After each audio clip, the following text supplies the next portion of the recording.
Les sorties horrifiques sont assez rares au cinéma en ce moment. Il faut dire que le dernier métrage horrifique est Dark Touch de Marina DeVane, et cela date du mois de mars et il a bénéficié d'une distribution chaotique et misérable.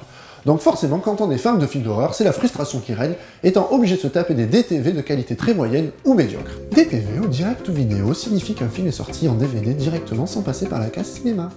Alors quand on tombe sur une sortie en salle et que l'on aime avoir peur, on va voir le dernier film d'horreur, et là on tombe sur The Baby qui tire ses références du Rosemary Baby de Polanski. Malheureusement, encore une fois, on va assister à une fausse couche.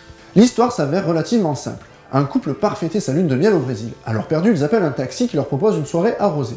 De retour au pays, la nana se retrouve enceinte et va être la proie des phénomènes inexpliqués. Pas besoin d'en dire plus, surtout si l'on ne veut pas spoiler, mais tout cela reste très simple à suivre.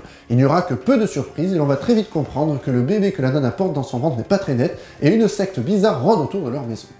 Cela ne vous rappelle rien, parce que le film fait vraiment écho à la saga Paranormal Activity avec sa secte de sorcières et de démons invisibles. Et ce ne sera pas la seule similitude entre les deux métrages. On va avoir un bébé. En effet, il s'agit là aussi d'un found footage, à croire que les films d'horreur ne supportent plus que ce format. Alors je n'ai rien contre ce procédé, même si pour moi c'est très facile, et que cela est un moyen de masquer un manque de talent dans la réalisation, ainsi qu'un manque de budget. Parfois on trouve de bons films en found footage, comme End of Watch de David Ayer, qui est excellent. Néanmoins, quand on fait un film dans ce style, il faut trouver une accroche intéressante. Par exemple, dans End of Watch, le policier veut réaliser un documentaire sur son métier. Dans Diary of the Dead de Romero, la nana veut faire un documentaire pour montrer comment le monde est tombé dans l'apocalypse et comment l'homme reste plus cruel que le zombie. Dans The Baby, c'est juste que filmer, c'est la passion du type.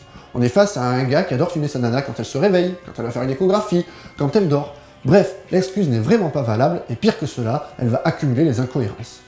Si dans certains films, le montage est expliqué au début, comme dans Paranormal Activity, Diary of the Dead ou même le très mauvais Tape 407, permettant d'excuser la présence de musique ou de changement de plan, dans The Baby, on n'aura aucune explication et les changements de plan seront nombreux et sans réel lien, passant de la caméra du type à une autre caméra, à une caméra de surveillance.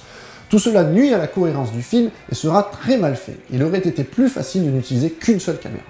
On n'évitera pas aussi les problèmes de tremblote rendant certains passages complètement illisibles, soit trop brouillons, soit trop sombres.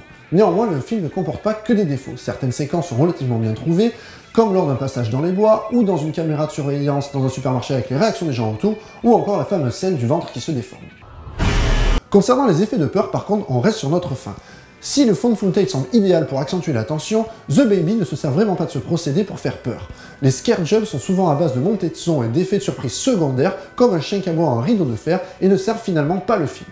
D'autant plus que la montée en pression ne marche pas vraiment car on aura un mal fou à s'attacher aux personnages principaux et on ne comprendra pas certaines de leurs réactions. Le mec ne s'inquiète jamais vraiment des sautes d'humeur de sa femme et il mettra du temps avant d'aller voir ses voisins brésiliens relativement bizarres. La fin tonitruante arrive trop abruptement malgré quelques effets sympathiques. Mais malheureusement, à partir du moment où on ne ressent aucune empathie pour les personnages, c'est peine perdue pour susciter de la peur. Allez, reprenons depuis le début, Monsieur McCall.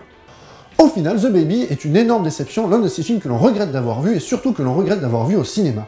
À l'image d'autres films en found footage complètement opportunistes comme The Devil Inside de Paranormal Activity de Mark Rylance, The Baby se contente du minimum et joue la carte du nouveau-né comme nouveau ressort horrifique dans un paysage plat en matière d'imagination.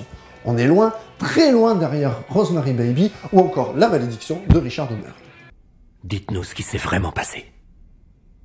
Code Gosse.